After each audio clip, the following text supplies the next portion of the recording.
Hello everyone. इस video में हम विजन आईएएस का मंथली मैगजीन है उसका साइंस सेक्शन कवर करेंगे। साइंस सेक्शन में अगर मैं बात करूं तो फर्स्ट टॉपिक है that is related to scramjet engine. अब देखो, रिसेंटली ये न्यूज़ में क्यों था, क्योंकि डीआरडीओ ने इसका टेस्टिंग किया है। तीन चार चीज़ें मैं इसके बारे में एक्सप्लेन कर देता हूँ, जस्ट अ सेकेंड। देखो, मान लेते हैं ये हमारा रॉकेट है। रॉकेट का काम है जस्ट लाइक ए व्हीकल, मतलब जैसे व्हीकल आपको एक प्लेस से दूसरे प्लेस ड्रॉप करता है, उसी तरीके से रॉकेट है वो आपको ड्रॉप करेगा। यहाँ पे हमारा सामान क्या है, हमें इस सैटेलाइट को ड्रॉप करवाना है। तो मैं एक सिंपल करके बता रहा हूँ, ठीक है। ये आपका रॉकेट है, ये आपका सैटेलाइट है, इसको भेजना है हमें ऊपर, ठीक है। अब अगर ये रॉकेट हैवी होगा तो सीधी सी बात है, हमें इसको भेजने के लिए ज़्यादा फ्यूल खर्च करना पड़ेगा, मतलब हमारा फ्यूल एफिशिएंसी कम हो जाएगा। नॉर्मल जो कन्वेंशनल हमारे लॉन्च व्हीकल्स हैं उसमें हम दो चीज़ें यूज़ करते हैं, एक है फ्यूल और उस फ्यूल को जलाने के लिए है ऑक्सीडाइज़र। Fuel plus oxidiser. अब ऑक्सीडाइज़र अगर हम यहाँ से भेजेंगे तो उससे हमारा ओवरऑल वेट इंक्रीज होगा। वेट अगर इंक्रीज होगा तो सीधी सी बात है हमारा फ्यूल एफिशिएंसी कम हो जाएगा। इसको ऐसे समझते हैं, अगर आपको एक कार डिज़ाइन करनी है जिसका माइलेज बहुत ज़्यादा हो तो उसके लिए आपको कार का वजन कम करना पड़ेगा। इसीलिए आप नोटिस करोगे जो फॉर्मूला वन की कार्स हैं वो बहुत हल्की होती है, they are not so heavy. क्योंकि हैवी होंगी तो सीधी सी बात है आपका फ्यूल एफिशिएंसी कम हो जाएगा, आपका पिकअप स्पीड कम हो जाएगा, ठीक है। Keep it simple. Okay.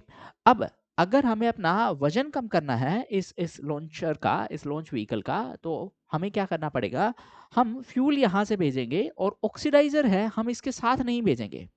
Oxidiser कहाँ से लेंगे, हम एटमॉस्फेयर से लेंगे, ठीक है। Keep it simple. इस पूरे मेथड को जहां पे हम ऑक्सीडाइजर है वो एटमॉस्फेयर से ले रहे हैं, इसी पूरे कॉन्सेप्ट को हम बोल रहे हैं स्क्रैम जेट। इस स्क्रैम में रैम का मतलब क्या है, देखो रैम का मतलब है टकराना। आपने कई बार न्यूज आर्टिकल में एक न्यूज इस स्टाइल में पढ़ी होगी, खास करके जो हाई स्पीड कार्स हैं उसके केस में, कि द कार डिवाइडेड और the car rumped into the divider.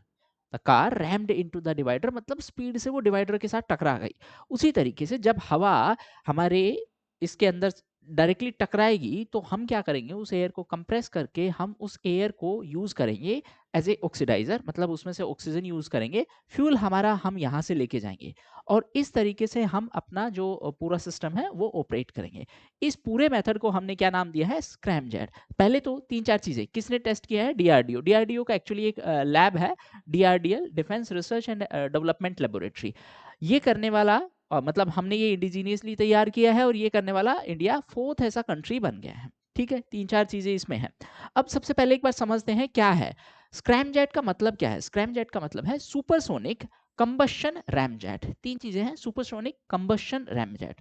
अब सुपरसोनिक का मतलब क्या है, देखो सुपरसोनिक का एक है मैक, MACH। मैक का मतलब है कि जो स्पीड है that is speed of sound के बराबर है। स्पीड ऑफ साउंड कितना है, 331 मीटर पर सेकेंड, ठीक है। अब अगर ये स्पीड 1 से 5 मैक के बीच में है तो इसको हम बोल देंगे सुपरसोनिक, और अगर 5 से ज्यादा है तो इसको हम बोल देंगे हाइपरसोनिक, ठीक है। अब इसमें क्या है कि it operate efficiently at hypersonic speed greater than 5 Mach. बात हो गई जो अभी तक हमने डिस्कस की है। Ramjet is air breathing engine. हमने क्या बात की थी, हम ऑक्सीडाइजर यहां से नहीं लेके जाएंगे, एटमॉस्फेयर से ही हम ऑक्सीजन यूज करेंगे और उस तरीके से हम ऑपरेट करेंगे। तो एयर ब्रीदिंग क्यों बोल रहे हैं, क्योंकि ये एयर को यूज करेगा। That uses vehicles forward motion, मतलब व्हीकल का स्पीड है। अब जैसे ही व्हीकल स्पीड से, हमारा जो लॉन्च व्हीकल है वो स्पीड से जाएगा, एयर इससे टकराएगी, टकराने की वजह से ही हम इसका नाम क्या बोल रहे हैं, रैम। तो that is going to use vehicles forward motion to compress the incoming air without a rotating compressor. मतलब जो हमारा डिजाइन होगा, मैं एक बार डिजाइन और दिखा देता हूं आपको, फिर और अच्छे से समझ में आ जाएगा।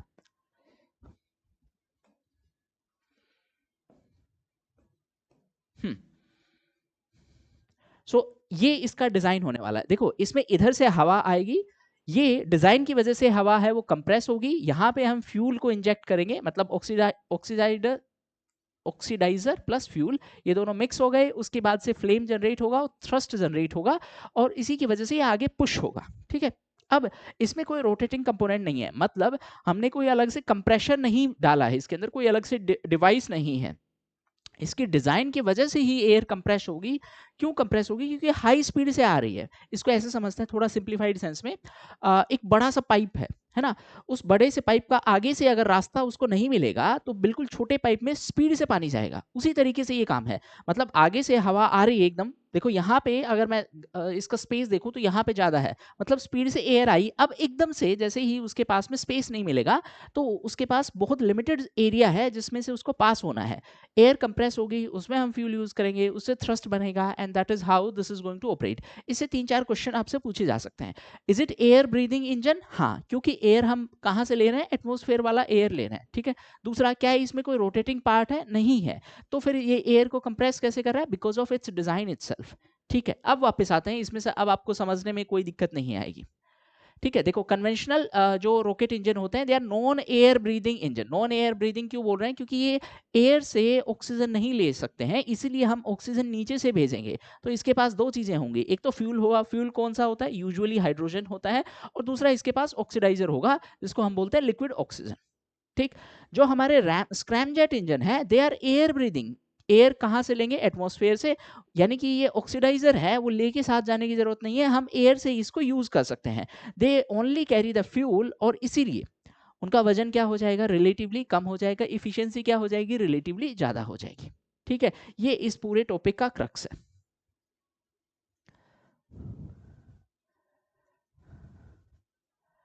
हाँ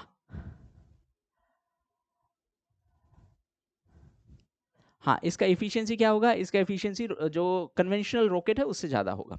next related to PSLV C62, जो कि इसरो का एक मिशन था, और रिसेंटली ये इशू मतलब न्यूज़ में इसलिए था क्योंकि इसमें टेक्निकल इशू हुआ था। ठीक है, इसमें कुछ बहुत सारे सैटेलाइट लॉन्च की जानी थी, फिर टेक्निकल ग्लिच की वजह से उस टाइम पे इसको रोक दिया गया था। यहाँ पे अभी आपको कुछ नहीं रटना है, सिर्फ एक चीज़ समझ लेना, इसरो का एक कमर्शियल विंग है। कमर्शियल विंग का मतलब इसरो के जो ऑपरेशंस हैं, मतलब उनको दूसरी कंट्रीज को ऑफर करना, सर्विसेज, इसरो की सर्विसेज दूसरी कंट्रीज को ऑफर करना, बदले में पेमेंट हम चार्ज करेंगे। लेट्स से किसी कंट्री के पास सैटेलाइट लॉन्च करने का फैसिलिटी नहीं है, तो हम क्या बोल रहे हैं? हम आपका सैटेलाइट लॉन्च करवा देंगे, इतना पेमेंट लगेगा। ये सारा काम कौन मैनेज करता है? NSIL। ठीक है, ये इसरो का कमर्शियल विंग है, सिर्फ ये ध्यान में रख लेना। NSIL का फुल फॉर्म क्या है? New space India limited. Next है हाइपरसोनिक वेपन्स। देखो, तीन चीजें हम पहले भी बात कर चुके हैं। मैक का मतलब क्या है? कि इसका स्पीड है that is equal to speed of sound. Supersonic का मतलब क्या है? 1 to 5 मैक। हाइपरसोनिक का मतलब क्या है? 5 प्लस मैक। अब जो वेपन इस स्पीड पे ऑपरेट करेंगे उनको हम क्या बोल देंगे? Hypersonic Mach, hypersonic weapons.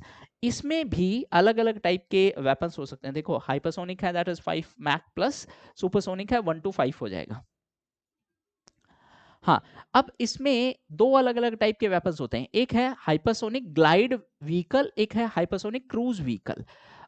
इसको थोड़ा सा ऐसे समझते हैं, ये वाला बच्चा है, तीन बच्चे हैं हमारे पास, थोड़ा सा इसको मतलब एक सिंपल तरीके से समझते हैं। तीन बच्चे हैं, छोटे बच्चे हैं जो स्कूल जा रहे हैं। एक बच्चा है जिसका पाथ ये है, फिक्स पाथ है, सबको पता है, ये हर दिन इसी रास्ते से जा रहा है। ये सिंपल वाला बच्चा है, मतलब ये ज्यादा रास्ता नहीं भटकता है। दूसरा बच्चा क्या है, इसको मैं आपको एक सेकंड डायग्राम से ही समझा देता हूँ। हाँ, दूसरा बच्चा क्या है? दूसरा बच्चा 40 जगह घूम के जाएगा, मतलब कोई उसको पीछा करेगा तो वो उसके पकड़ में नहीं आने वाला। क्यों? क्योंकि वो अपना पाथ चेंज करता रहता है। ऐसे जो वेपन्स हैं, ऐसे वेपन्स को हम बोलते हैं ग्लाइड वेपन्स।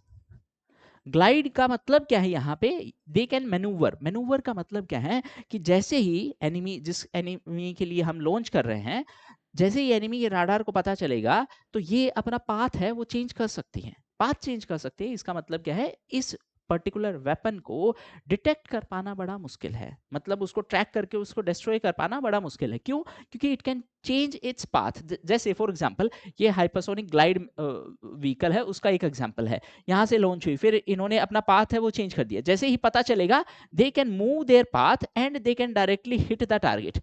जो ऊपर वाला है ये बैलिस्टिक मिसाइल है, इसमें यहां तक हम फ्यूल यूज करेंगे, उसके बाद ये ग्रेविटेशनल पुल के साथ फ्री फॉल होगा। मतलब इसको इंटरसेप्ट करना बड़ा आसान है। क्यों आसान है? क्योंकि इसका ट्रेजेक्ट्री है वो पता है, एस्टिमेटेड ट्रेजेक्ट्री होना है। इसके बाद में टेक्निकली हम इसको कंट्रोल नहीं करते हैं। क्यों कंट्रोल नहीं करते हैं? क्योंकि इट इज फ्री फॉल। अब सीधी सी बात है, अगर एनिमी की इंटरसेप्शन सिस्टम ने उसको अगर पकड़ लिया तो they can destroy it in the air. इस वाले को, ग्लाइड वाले को डिस्ट्रॉय करना रिलेटिवली मुश्किल है क्योंकि इसका पाथ फिक्स नहीं है। तीसरा है क्रूज मिसाइल। क्रूज क्या है, ये डायरेक्टली हिट करने के लिए है। We can control its trajectory but उतना कंट्रोल नहीं करते हैं। ठीक है, ये 3 बेसिक टर्म्स है जो आपको पता होनी चाहिए। इसके लिए मैंने एक टेबल भी दे दिया जो अभी मैंने एक्सप्लेन किया है, आप एक बार इसको पढ़ लेंगे, समझ में आ जाएगा। नेक्स्ट है इंडिया का first private earth observation satellite constellation. Constellation का मतलब होता है ग्रुप, अर्थ ऑब्जर्वेशन सैटेलाइट का मतलब वो सैटेलाइट जो अर्थ को ऑब्जर्व करेंगी। फर्स्ट प्राइवेट, प्राइवेट का मतलब क्या है, देखो यूजुअली अभी तक जितने भी सैटेलाइट लॉन्च किए हैं वो इसरो ने लॉन्च किए हैं। अब हम क्या कर रहे हैं, धीरे धीरे इस सेक्टर को प्राइवेट के लिए ओपन कर रहे हैं। उसी के कंटेक्स्ट में ये एक कंसोर्टियम है। कंसोर्टियम का मतलब group of private companies are coming together to launch a satellite. और ये जो ग्रुप है इसका हेड है एक प्राइवेट कंपनी जिसका नेम है पिक्सल।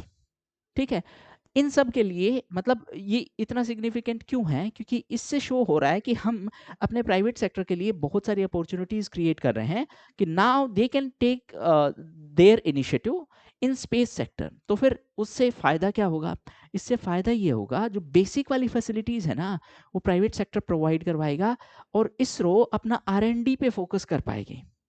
देखो किसी प्राइवेट कंपनी के लिए वीनस पे रिसर्च करना थोड़ा मुश्किल हो जाएगा, वो सारा काम कौन हैंडल करेगा, वो इसरो हैंडल करेगी।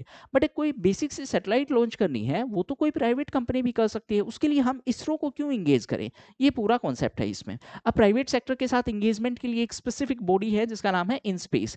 देखो 2 बॉडी हमने कवर की है, वन इज NSIL। NSIL क्या है, कमर्शियल आर्म है। कमर्शियल आर्म का मतलब क्या है, दूसरी कंट्रीज को अगर हमारी सर्विसेज चाहिए, स्पेस सर्विसेज, तो वो हमें पेमेंट करेंगे, हम उनका सैटेलाइट लॉन्च करने में हेल्प करेंगे, हम उनका कोई भी सिस्टम डेवलप करने में हेल्प करेंगे। दूसरा है इन स्पेस, ये प्राइवेट कंपनीज के साथ पार्टिसिपेशन के लिए एक स्पेसिफिक बॉडी है। ठीक है, नेक्स्ट है डार्क मैटर। कुछ याद नहीं करना है, डार्क मैटर को रिसेंटली कुछ जेम्स वेब स्पेस टेलीस्कोप के कंटेक्स्ट में ये न्यूज में था। पहले समझ लो डार्क मैटर क्या है। डार्क मैटर वो मैटर है जो लाइट से इंटरेक्ट नहीं करता। सिंप्लीफाइड सेंस में it does not interact with the light. देखो कोई भी चीज हमें दिखाई कैसे देती है, उस पर लाइट पड़ती है, उसमें से जो लाइट वापस आती है वही हमें दिखाई देती है। ठीक है, जैसे फॉर एग्जांपल हमें ब्लैक कलर ब्लैक क्यों दिखता है, उसके पीछे कारण क्या है कि ब्लैक है वो सब कुछ अब्जॉर्ब कर लेता है और रिफ्लेक्ट कुछ नहीं करता है ना। हमें ग्रीन क्यों दिखता है, क्योंकि जो लाइट उस पर एमिट हुई है, लाइट उस पर पड़ी है, उसमें से सिर्फ ग्रीन है वो रिफ्लेक्ट हुआ है। ठीक है, इस तरीके से हमें चीजें दिखती हैं। लेकिन अगर लाइट है वो इस पर्टिकुलर मैटर के साथ इंटरेक्ट ही नहीं होगी तो हमें कुछ दिखेगा नहीं, इसीलिए हम इसको क्या बोल रहे हैं, डार्क मैटर। ठीक है, तो जो हमारा यूनिवर्स है उसका एक बहुत बड़ा सिग्निफिकेंट पोर्शन है वो डार्क मैटर है और ये लाइट के साथ इंटरेक्ट नहीं करता। It does not interact with light, बस इतना ध्यान में रख लेना, लाइट के साथ इंटरेक्ट नहीं करेगा तो दिखेगा नहीं। इसी कंटेक्स्ट में एक और टर्म है ब्लैक होल, जहां पे ग्रेविटेशनल पुल इतना स्ट्रॉन्ग होता है कि लाइट भी उससे एस्केप नहीं कर सकती। मतलब लाइट उसके अंदर गई, उससे टकराई, बट वापस नहीं आ पाई, इसीलिए हमें वहां पे कुछ दिखेगा नहीं, एज सिंपल एज दैट। और अगर मैं बात करूं डार्क मैटर की, so this is 27% of our universe. जो विजिबल वाला पार्ट है दैट इज ओनली 5%। एंड हम फिर उसके कंटेक्स्ट में हम हमेशा बात करते हैं कि समटाइम्स वी थिंक कि हम सेंटर ऑफ यूनिवर्स हैं। हम in the sense as a individual हम कई बार बहुत सारी चीज़ों के लिए परेशान हो जाते हैं। यू नीड टू रियलाइज कि जो हमें दिखाई देता है वो 5% भी नहीं है यूनिवर्स का, जबकि हमने वो 5% भी पूरा नहीं देखा है। Getting my point? Okay, next है फोर्थ इंडस्ट्रियल रिवोल्यूशन। अब देखो इसके कंटेक्स्ट में रिसेंटली कुछ नए सेंटर्स हैं वो वर्ल्ड इकोनॉमिक फोरम ने अनाउंस किए थे, उसमें से एक सेंटर है वो इंडिया में बनेगा। कहाँ पे? आंध्र प्रदेश में ही। ये इंडिया का थर्ड ऐसा सेंटर होगा फोर्थ इंडस्ट्रियल रिवोल्यूशन के लिए। पहले ऑलरेडी महाराष्ट्र और तेलंगाना में बन चुके हैं। अगर मैं बात करूं इंडस्ट्रियल रिवोल्यूशन की, तो फर्स्ट इंडस्ट्रियल रिवोल्यूशन है वो स्टीम इंजन पे बेस्ड थी, सेकंड है वो इलेक्ट्रिसिटी पे, थर्ड है वो इलेक्ट्रॉनिक्स और आईटी पे, और फोर्थ है आईओटी पे। आईओटी क्या है? Internet of things. Internet of things क्या है? In a very simple sense, internet of things का मतलब ये है कि जो डिफरेंट डिवाइसेस हैं they will talk to each other with the help of internet. थोड़ा सा सिंप्लीफाइड सेंस में अगर मैं आपको बताऊं तो फॉर एग्जांपल आपके घर का लाइट है वो आप अपने मोबाइल से कंट्रोल कर रहे हो, या फिर आप अपने घर का वॉशिंग मशीन या अपने प्रिंटर है वो अपने मोबाइल से कंट्रोल कर रहे हो।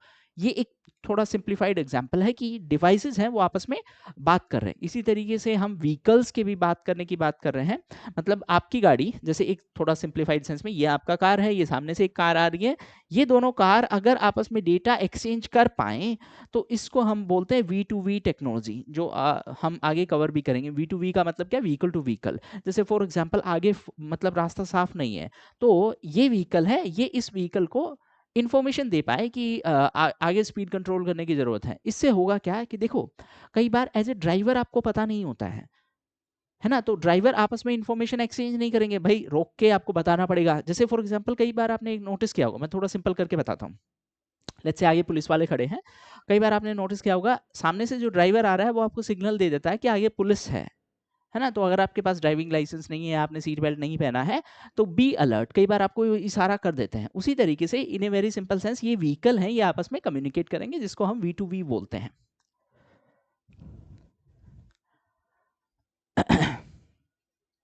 हाँ, नेक्स्ट है बैटरी पैक आधार नंबर। देखो थोड़ा सिंपल करके बताता हूँ। हम ईवी की तरफ मूव हो रहे हैं, बट हमारे पास चार्जिंग इंफ्रास्ट्रक्चर नहीं है। अब चार्जिंग इंफ्रास्ट्रक्चर के साथ ईवी में सबसे बड़ा प्रॉब्लम क्या है कि आपने गाड़ी ले ली, आप कहीं लंबी ड्राइव पे गए, रास्ते में बैटरी चार्ज खत्म हो गया, अब आपको चार्ज करने के लिए वहाँ पे 6 घंटे रुकना पड़ेगा, वो कोई सेंस नहीं बनाएगा, तो आप ईवी व्हीकल नहीं लोगे। तो गवर्नमेंट क्या बोल रही है, हम एक ऐसा काम करते हैं, क्यों ना हम ऐसा इंफ्रास्ट्रक्चर बनाएं कि बैटरी ऑलरेडी मिले, चार्ज्ड बैटरी मिले, आप अपने वाला बैटरी वहाँ पे लगा देंगे, ये चार्ज्ड वाला बैटरी है, ये यहाँ पे ले लेंगे।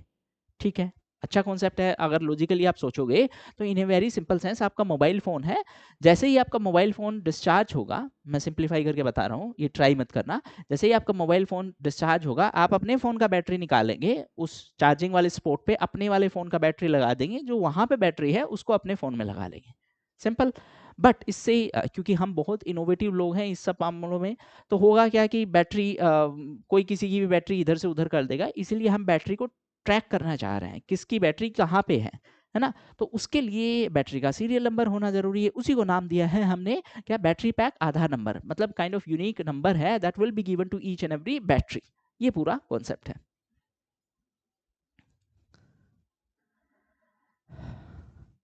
हाँ, तो एक सिंपल सेंस में इस टाइप का कोई भी सीरियल नंबर होगा। नेक्स्ट है vehicle to vehicle communication technology, मतलब व्हीकल्स है आपस में कम्युनिकेट करेंगे। इसको ऐसे समझते हैं जैसे फॉर एग्जांपल एक फ़ोन से दूसरे फ़ोन में ब्लूटूथ के थ्रू डेटा ट्रांसफ़र हो रहा है, उसी तरीके से vehicle to vehicle data transfer होगा। ठीक है? इस तरीके से व्हीकल है, they will be able to transmit information, and इसी तरीके से व्हीकल है वो डिसीजन मेकिंग में हेल्प कर पाएंगे। फॉर एग्जांपल आपने एक टर्म सुना होगा अडास करके, कि असिस्टेड ड्राइविंग का एक मैकेनिज्म है कि कई बार अगर एज ए ड्राइवर आपको नहीं दिखा कि आगे कोई एकदम से आ गया, तो आपका व्हीकल है वो इतना स्मार्ट होना चाहिए कि it can take these kind of decision और इमरजेंसी ब्रेक लगा सके। तो जैसे ही व्हीकल टू व्हीकल इन्फॉर्मेशन मिलेगा, इससे होगा क्या कि हमारा ड्राइविंग जो मैकेनिज्म है वो थोड़ा और स्मार्ट होगा, एक्सीडेंट कम हो जाएंगे। ठीक है। अच्छा, ये एडास क्या था? Assisted advanced driving assistance system, मतलब इन ए वेरी सिंपल सेंस हम व्हीकल को इतना काइंड ऑफ टेक्नोलॉजी यूज करके इतना ट्रेन कर रहे हैं कि कुछ कुछ सर्कमस्टांसेस में व्हीकल ऑटो पायलट मोड पे काम कर सके। अभी कंप्लीटली ऑटो पायलट वाला तो नहीं है, बट ये लिमिटेड सेंस में है। नेक्स्ट है एम्पेम्बा इफेक्ट। अब देखो इसका मतलब समझो, रिसेंटली एक सुपर कंप्यूटर ने इस इफेक्ट को मतलब नोटिस करने के लिए एक सिमुलेशन मॉडल तैयार किया था। ये इफेक्ट क्या है? सिंप्लीफाइड सेंस में, गर्म पानी है वो ठंडे पानी से पहले फ्रीज हो रहा है। ये पूरा इफेक्ट है, गर्म पानी ठंडे पानी से पहले फ्रीज हो रहा है। लॉजिकली अगर आप सोचोगे तो ठंडा पानी मतलब उसका टेम्परेचर ऑलरेडी कम है, तो उसको फ्रीज होने में कम टाइम लगना चाहिए। बट इस इफेक्ट के हिसाब से गर्म पानी पहले फ्रीज हो रहा है। इसी चीज को नाम क्या दिया गया है?